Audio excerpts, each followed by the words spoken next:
Welcome to Founders Future, a podcast powered by Closers.io, where we explore the journeys of innovative entrepreneurs and the road ahead for them and their companies. I'm your host, Milan, and in each episode, we uncover the stories behind impactful ventures, the challenges faced, the lessons learned, and the strategies fueling future growth. Today, I'm absolutely thrilled to be joined by Sean Martin, a health and performance coach specializing in optimizing the health of sales, closers, and high performers. As founder of Optimized Health Performance, he creates tailored protocols focused on sleep, stress, hydration, and nutrition to help clients sustain energy and peak performance. He shares practical health strategies through his YouTube channel and Instagram profile, empowering closers to level up their health and productivity. His approach blends scientifically informed routines with real-world application, uniquely geared toward high-pressure sales environments. With that being said, Sean, let me officially welcome you to Founders Future. Milan, the pleasure is mine. Thank you for having me, brother. Pleasure to be here. It's great to have you. Awesome. Let's dive into the conversation. What I love to do with every single one of my guests is take it back in time, right? Before you even had this company, what is that you did before, and what was the motivation for starting the business eventually? Yeah, okay. So if we like to rewind a bit, I really started off entrepreneurship more or less just through a mutual connection, actually through a crypto mastermind I had joined years ago, back at the end of 2021. And then I had just met a few networking connections, and I ended up getting my first gig in appointment setting. I was an appointment setter for about 7, 8 months. At that time, I was working with, he was also like a mentor of mine, and also I was looking to get into the space, and he helped me out and basically gave me a job. And at that time, he was running an offer where if you had some form of expertise from your 9 to 5, you can turn that into a coaching business. That was a very hot offer back then. I think still a little bit now. And I cannot tell you how bad I was at appointment setting for how long. It was a struggle, but it was absolutely the door that then opened to me working for multiple 6, 7, and 8 figure companies, from marketing to leadership to sales. One of the last companies I worked for before I decided to develop my own company was Seventh Level at Jeremy Minor. I started off as an SDR. I was on the dialer. I did that for a couple of months. Phenomenal team. I absolutely love the culture. Very, very high pressure, and it taught me the different levels in sales closing and in this overall game of being a top performer, specifically in communication and persuasion. I learned so much about just the true essence of sales and how we're here to serve. We're not here to push. And it has dramatically changed my life for me. And unfortunately, I did have some health problems when I was going through that journey. I did end up having my own sense of burnout to the point where I was not able to show up for calls. I was not able to fulfill my duties and responsibilities. And I would spend 10, 12, 14 hours a day in bed and just not motivated, very, very lethargic, low energy. And eventually I had enough and I decided to pretty much quit at that point. And that's when I pretty much started going down the rabbit hole of how can I get myself out of this trough that I found myself in. And I started in the gym. I snowballed from there. I went down the rabbit hole. And 18 months later, I now have a fully fledged business that is serving others at the highest level. And I would do it all again 10 times harder if I had to. Good for you, man. I mean, to be honest, being the part of the sales world and really getting into appointment setting, closing, it takes a toll. So it's quite easy to end up in a position where you really feel burnt out and lethargic, like you said yourself, because you're always chasing something. This is a very dynamic environment. So it's good to, obviously, I'm sorry for whatever happened health-wise, but also this is making you relate to every single person that you work with on a deeper level. So that's good on that front. So, Sean, let's talk about what the business really looks like today. More specifically, well, first of all, who it is exactly that you're trying to help right now. How do you define your ICP? But also, what are the core offerings that you have in place for your clients? So, tell us all about that. Absolutely. So typically the individuals that I work with are those that have already been in the sales game for quite some time. I would say 80% of the clients I work with are closers. There is some setters that kind of get in the mix there that have been in the game that are looking to transition in not just skill set, but also in just how they show up and how they perform. And ideally, it's those that are intermediate. Probably they've already made their first 10 to 15K a month. And now the skills are pretty much down pat, but it's human error is now mitigating their ability to scale sustainably and predictably. So I think by if the skills have been mastered, if they're on an offer, they've built up the experience, they have the lead flow that's consistent. It's then how do I make sure I'm showing up every single day that I'm taking calls on every single call? Am I operating at my 100% capacity to be present there with the prospect, understand why they're saying what they're saying, not what they're saying, and how can I sit in that saddle with them and help them take that next step? And ideally, a lot of the coaches that I tend to work with, a lot of them aren't completely burnt out, but they have this awareness once they kind of bring that mask down because ego tends to be a bit higher with these clients. And once they bring that mass down, they realize, hey, maybe I'm at 60, 70%. I can go crazy, but it'll only last for 4, 5, 6 months. And then they burn out. So I offer them a different approach, something that is sustainable over time and allows them not to have this volatility and these commissions of 20K, well, then back down to 17, then up to 32. It's how can we maintain a base just by personalizing your data at 18 or 20, and how over the next 6 months, 12 months, 18 months, how can we get you to 25, 24, 28, and 32 predictably and sustainably without these massive dips while taking your life back and transforming your health into an asset. Beautiful. Now that we have a better understanding of who it is and what is the position that they found themselves in, why don't we get a bit more clarity in terms of what is happening on the inside, right? So when it comes to the offer, how long does it take for you to work with your client on average and really set them up for success? What is the frequency of you working with them? Just tell us everything about it. Yeah, so my core offers a one-on-one personalized coaching. We do blood testing. I optimize their hormones. We test their gut microbiome. It is very, very thorough. It is a quite expensive five-figure product. However, I purchase all that equipment for the clients individually. So a lot of these tools aren't available in a lot of countries. So I do also have a group coaching offer, which I've actually just finalized in the last few days, which I'm super excited about. And it's a school program that's about 1 to 2 closes every single month, where it's group coaching. So not really the one-on-one accountability, and I don't buy the testing for them, but you still get all the knowledge, all the modules. There's bi-weekly calls every single week for that one. And then the one-on-one, that program is 4 months. And that's basically completely transforming your health to one, not just take it from conscious actions and these habits, but how does it become this subconscious lifestyle that's a part of who I am, right? But I've gotten every single one of the clients I've had, they've all gotten results within 72 hours. Beautiful. Yeah. I mean, it's good to know that you have something like this in place because then again, you're not only talking about the impact that you have on these people's lives, but also from business perspective, this allows you to build something much more scalable, isn't it? So, 100%. I love that you yeah. said that there as well, brother. I don't want to interrupt you, but I feel like I just got to get this out because this is important. I am really on a mission to dominate the sales space with this health offer. I've seen a lot of times there's, performance and health coaching with your entrepreneurs, with your executives, which I love because they're performance based as well, right? And maybe not the executives so much, but still somewhat. But I think not everybody can really afford, a five-figure product to go for the one-on-one. And I still want to be able to help people no matter where they're at in their journey. So if you're a beginner, you're not going to be focused on your health, right? You're going to be focused on the skill set. But once you get past that, once you find your rhythm, you know what you're doing, you know your routines, then from there you're looking, how can I optimize my KPIs, not just my sales KPIs? And that group coaching allows them to get to that next level and then potentially upgrade to the one-on-one where we basically turn you into Superman. Yeah, I mean, listen, this is not the surface level stuff that we're used to. It's quite easy to get into the game of sales. It's much tougher to stay in the game of sales. So Yes, sir. yeah, yeah, 100%. Now, Sean, obviously there's a different set of questions that you need to ask yourself on a day-to-day basis when it comes to really running this sort of business. And one of the biggest things, you touched on this briefly a couple minutes ago, is basically making sure that you have a system in place that allows you to generate a ton of leads consistently and really get in front of the right people at the right time, right? So I also want to touch on the back end side of the business and more specifically, what is it that you currently do on the front of marketing and lead generation specifically to make all of this happen? Yeah, so for me, it's really three different channels. I think most businesses kind of run these similar channels. My primary audience is pretty much very much like residing on Facebook and IG, but that's Meta. I kind of consider them the same.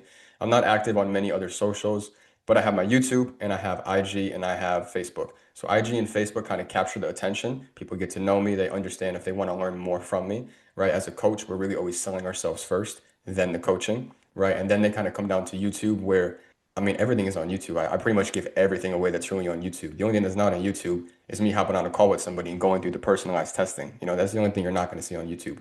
So I have all of that there. And then for me, not right now, but as soon as Q1 comes around, I'm planning and I'm filming all of it right now. I have follower ads that go up, which is very specific, very targeted for Meta. And that basically calls out my ICP. If they're dealing with XYZ and they want to achieve XYZ, how I've helped XYZ, they follow. So now I have targeted followers. I personally right now set all my own appointments because this may sound weird, but I'm not one of those guys that's interested in scaling to 100K per month. I built my business, so I run it. My business never runs me. And I, as a coach and as a top performer, I need to maintain my own level of peak performance so I can show up at the highest quality every single day, every single time for my clients. And if I'm always just chasing numbers, if I'm always going for that, I'm switching from quantity instead of quality. So yes, there will be times where I'm at 20, 25K a month consistently. I'll get bored for a little while and then I'll scale up to 60, 70.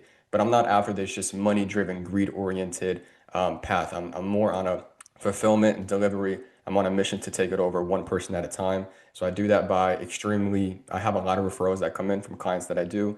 I also have that organic outreach. So the content that I post, it resonates with people because sometimes I'm just, more elegant, very good communication.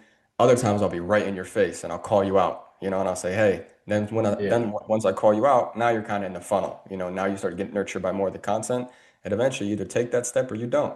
It's up to them. So I pretty much have the organic content, I have the referral flywheel, and I also have the ads that are going to be coming up, which are making me get extremely qualified followers to then have serious conversations to make sustainable change.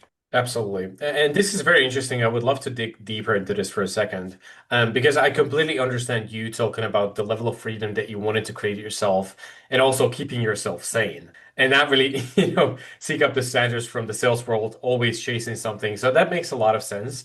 But at the Mhm. same time, you talk a lot about the impact that you have, that you want to have on these people's lives, right? So Right. would you say that building out your teams in the future is going to become a part of your plan? Just to have the ability to always grow and scale the company further and impact more lives. Oh, 100%. 100%. I mean, the brand vision is massive. I want to eventually have my own farm. I love dogs. Not really a fan of cats. I just don't like cats. But I want to have my own dog sanctuary as well as a farm where I can procure own things that I can then ship to my clients, things of that sort. I already have a network of private chefs that sometimes I also send to clients that have, more bankroll to expend on those things. And overall, I do see myself having a team of maybe like a setter. I think I'll probably will have a closer, but especially when it comes to for the group coaching, I don't do sales calls, right? If you want in, you want in. But when it comes to like the one-on-one, I take all those sales calls because I need to make sure I can really work with this person. And although a closer can do that, the closer is not fulfilling. I am. So I'm very particular about, closing. And maybe as I start to scale up, as maybe I bring in other coaches to expand the model, then maybe I'll take that next step. But as of right now, it's me, myself. I have a creative director that's working with me for some content coming next year. And I also just have an executive assistant. So aside from that, I'm living my life. I'm making the change I want to make, and I'm loving every minute of it, bro. So Good for you, man. I'd love to hear that. Now, when yeah, it comes to, delegation and having the ability to trust other people coming into the ecosystem that you've built, yes, sir. what is your thought process on that? When do you feel like it is the right timing to actually hire somebody? What is the process going to look like for you specifically? Yeah. Oh, that's a great question. So for me, hiring is all about A players and talent, and I think I'm not sure it's really a question of when. It's kind of just like if it happens. So for example, when I had found my creative director, me and him just kind of clicked, right? Like he understood, like I have this unique personality where you're either gonna love me or you're just gonna fucking hate me, right? I'm that kind of guy. You're not really gonna be in the Hmm. middle. You're either gonna be a fan, you're gonna be like, dude, F off, right? So when I met my creative director, like we had that chemistry, and I understood how he could add value and how I could add value to him, and we ended up going in business together. It's been very fruitful since. My EA was somebody that I did want to look for so I can prioritize higher quality on certain activities like fulfillment, like content. So that's kind of where she came in. But other than that, I feel like sourcing the talent and finding them is all about you don't really need the experience so much. You just need to be an A player, right? Like everybody that I've worked with, they've all been an A player. And the way I identify an A player is maybe not in sales specifically, right? Or maybe not in, I don't know, any certain niche I'm hiring for. They need to have some kind of experience, right? But more or less, I want to see everything else you do in life, you're an absolute winner. So that means whether how you are in your relationship, what are your core values? Did you play sports in high school? If so, were you number one? Were you always pushing to be better while still being content in the moment? So if I can identify these characteristics of a winner, of an A player, then there's a conversation to be had saying, okay, now I feel like we can have a conversation to talk. What value can we provide to each other? And is that a fit? And that's typically how I go about hiring. Yeah, that's smart, man. That's a pretty good advice, actually. And also, this goes for anybody listening who finds themselves in a pretty similar position. What you should be looking for is the alignment that Sean just described. You can always work on the skill side of things, but you're never going to change the personality and certain Hmm. characteristics, right? Right. So I 100% agree on that. Now, Sean, let's talk about what's going to happen in the future, and more specifically, the next 12 months. So short-term goals. If you think about that, what would you say are the biggest targets, goals, revenue, milestones, whatever comes to your mind? To be fully transparent with you, I'm worried more about the next 3 to 5 years. I'm more of like the long-term guy, I think, such as yourself. But if I really had to go with the next 12 months, I would say I want to be in a place where I want to start to transition things to be a bit more in person. So as far as like money and revenue, I never really I have like kind of goals in mind. Like I'd love to probably get to maybe somewhere like where I'm doing like 25K pure profit. Like that's what's going in my pocket after business expenses and everything. And I'm working my way up to that. But more or less, I want to kind of enhance, I would say, the sociability of the actual kind of program itself. Right now, everything is online and I love that. But I think in-person events, that was how I originally got into that crypto thing. When I met that person, it was in person. And I think being able to have that social connection and building something truly in person and then scaling that, that's kind of a big target for next year. Whether it's doing meetups, whether it's doing masterminds, or whether it's kind of doing like Tony Robbins style thing. Um, I'm into all of that stuff. So I feel like I'm kind of shooting for that more or less next year. And I'm also very much interested in using AI a lot more. So not AI to replace me or anything, but simply to enhance me. So I am working with a friend of mine and I have multiple different AIs and GPTs built out for every single area of the business. So I would never need to pay, 90K a year for a financial or, an ops manager because I've trained certain AIs to do so just for that. So it'll never replace me in my content. Almost all the content I do is unscripted. You've probably seen that in my YouTube. There's almost never a script. Maybe I have like a title or like a small little framework, and then I'm just off the beat. I'm pretty much just going for it. And I feel like AI is going to help me, one, enhance my ability to do that by not needing to focus my time on the nitty-gritty and leveraging automations and AI to kind of do so. So I think between scaling systemization with that and the in-person events to higher the quality, I think it's a very bright future ahead next year. Absolutely, man. There's a lot of ambition, and I feel like you've already built some great fundamentals that you can just build on top of. And when it comes to AI, I would 100% agree as well. Because if you think about it, it's never going to replace anybody. What it can do for you is make your life easier, and you can basically make sure that you're actually spending your time on the highest revenue generating activities, right? Which is the main focus for anybody in business and entrepreneurship. So, yeah. Now, Sean, out of everything that we discussed, and maybe even a couple of things that we didn't have time for, when it comes to growing and scaling further, what would you say is going to be the biggest challenge to make it happen? Biggest challenge to growing. For me, I would say I don't really have like a background so much in advertising, but I know a lot of talent that's in and around that can help me. I just think I'm always infatuated with keeping up with different trends in business, but not being the one keeping up with it, right? Delegating those tasks to something like the EA or the creative director or to the ads optimizer, things of that sort to help me. So I think that's from like a business perspective, and also from my perspective. One of the challenges that I've encountered pretty much every few months as I continue to grow the business, because thankfully I've been able to do that quarter after quarter, is more or less me still being, this is where AI comes in too, right? Me still being able to retain multiple hours of my day just to learn. I love learning so much about health. If new studies are coming out, new surveys, I'm eating it up like a kid in a candy store. So whether it's doing that, creating new protocols, new things for fulfillment, being able to DM past clients and getting back then as new clients since there's new systems. I think being able to, one, maintain scale, right, and continuing to, as we said, hire the right people, continuing to use AI to kind of help buy back some of that time. I think it's really important because every coach needs coaching. And as a coach, I never just want to be sedentary or stationary. Growing is painful, right? Plateauing is very painful. Falling back is painful. I want to be always growing, not necessarily in a massive growth phase, but knowing when I look back a few months ago, I'm a better person. My clients are getting better results. My system just keeps getting better and better and better. And that's really what I'm after. And I think one of the best ways to do that is always feeding my mind so I can then feed that to my clients and to my brand. Yeah, always keep moving forward, 100%. 100%. Yeah, Sean, looking back, before we wrap this up, looking back at your journey in the world of sales and also entrepreneurship, if you could maybe talk to your younger self, what would be the best piece of advice that you would give yourself? Dude, it's crazy you asked me this question, man. I had a leg workout like 20 minutes before, and then obviously I took a shower. And while I was in the shower, I get the best thoughts, right? Because our brain is in that certain wave state where you're just flowing. And I just thought, today I think I'm going to make a YouTube video. And I think what I want to talk about today is one of the things that has really served me on my journey. And I would tell to anybody, especially beginners, is when you think about the greatest leaders of all time, when you think about just kind of role models that come to mind that have just done outsized things in life. Like the ones that come to mind are probably things like Tony Robbins, Jeff Bezos, Elon Musk, right? Things of that sort.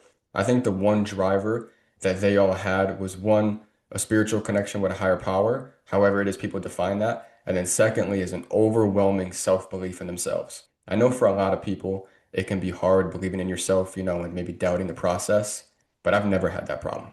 nobody's going to root for me. I got to root for myself, right? I have my days, I have my weeks where, I fall off or sometimes bad things happen. I feel like I got hit by a truck or, like whatever happens, it's just life. But at the same time, having this self-belief that if I never give up, if I always get back on the train, it's not always about doing the right things. It's just about not doing the wrong things, right? I know I can always move forward consistently and reinforcing that self-belief through my habits. People think, how do I build self-confidence? Well, make a promise to yourself and keep it. And then do that years on end. You'll become real confident over time. So I think if we can make promises, we can have daily non-negotiables in our habits, we can set a roadmap, but then extend that timeline, as Hormozy would say, to achieve that roadmap. I think if we can do that and just reinforce our self-belief in ourselves and never give up, you're going to be a winner. Very well said, man. I think it always goes back to just taking ownership of the situation, right? A big part of reality, for life in general, but also being in business, is nobody is coming to save you, like you said yourself, right? So just keeping consistent with what you know works and what you truly believe in, that's the key. So 100%, man. Thank you for providing that. Yeah, Sean, listen, I do feel like we could dive deeper into every single thing that we mentioned throughout the conversation. But it's been my pleasure to have you on the podcast. It was a great conversation. If anybody from the audience wanted to reach out, get in touch with you, maybe even work with you, what is the best way to go about that? Yeah, absolutely. Likewise, the pleasure was mine. Depending on where you are, I'm primarily based on Instagram and Facebook. You can find me on, my tags there at I am SEAN.MARTIN. I am Sean.Martin. Drop a like on the comment, send me a DM. We'd love to chop it up, chat. It's always about understanding people first. Then, if we think we're good people, we can have a conversation. So we can always go from there. But Milan, it's been an absolute pleasure. Thank you so much for having me. I'm glad we're able to spread the message, absolutely shift perspectives, and continue changing lives one person at a time. I appreciate you, brother. 100%. Always. Now, to our listeners, if today's conversation inspired you as well, make sure to subscribe to Founders Future on your favorite platform. And also, if you're a business owner, more specifically a consultant or a coach, or you have an agency, and you're trying to scale the business and really enhance both your sales and marketing efforts, also visit closers.io, get in touch with our team, and discover how exactly we scaled our company from 0 to over 30 million per year in less than 3 years. Until then, keep on crushing it, and I'll see you on the next one.